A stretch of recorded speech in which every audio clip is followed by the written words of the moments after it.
242 জন যাত্রী ছিলেন ওই উড়ানে এবং আশঙ্কা করা হচ্ছিল যে 242 জনের মৃত্যু হয়েছে, তবে একজনকে জীবিত অবস্থায় উদ্ধার করা গিয়েছে।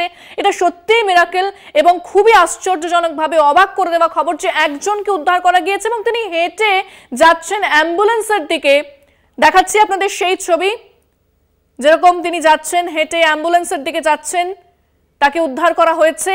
আহত রয়েছেন, হাসপাতালে চিকিৎসাধীন এবং তিনি যে ওই এয়ার ইন্ডিয়ার বিমানে চড়েছিলেন তার টিকিটের ছবি আপনাদের দেখাচ্ছি।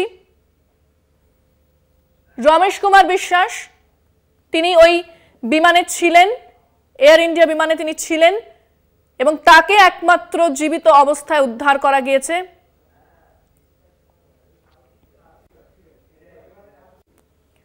আমি যাব আবারও সরাসরি নিউজরুম থেকে, রয়েছেন আমাদের প্রতিনিধি শাশ্বতী রায়। শাশ্বতী, সত্যি একটা মিরাকেল, যেখানে আশঙ্কা করা হচ্ছিল যে 242 জনের মৃত্যু হয়েছে, তবে একজনকে জীবিত অবস্থায় উদ্ধার করা হয়েছে এবং তিনি হেঁটে যাচ্ছেন অ্যাম্বুলেন্সের দিকে। এছাড়াও পুলিশ সূত্রে কি খবর পাচ্ছ শাশ্বতী? দেখো, এই ধরনের দুর্ঘটনায় এই একজনের বেঁচে থাকাটাও কিন্তু একেবারে একেবারে আশ্চর্যজনক একটি ঘটনা। কারণ যেরকম পরিমাণে ব্লাস্ট হয়েছিল সেখান থেকে উনি কিভাবে বেঁচে গেছেন সেটা কার্যত অবাক করছে সবাইকে এবং তাকে ইতিমধ্যে চিকিৎসাধীন করা হয়েছে হাসপাতালে এবং তিনি সম্পূর্ণ সুস্থ রয়েছেন। তার যে চিকিৎসা ব্যবস্থার মাধ্যমে তার যে প্রাথমিক চিকিৎসা সেটি করা হচ্ছে।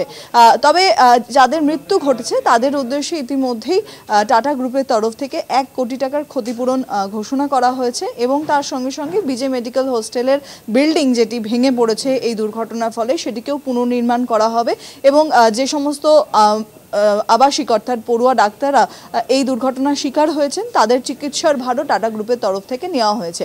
কার্যত এখনো পর্যন্ত যে খবর মিলেছে যে শুধুমাত্র যে এই দুর্ঘটনায় যারা যাত্রী ছিলেন তাদের মৃত্যু ঘটেছে এমনটা নয়।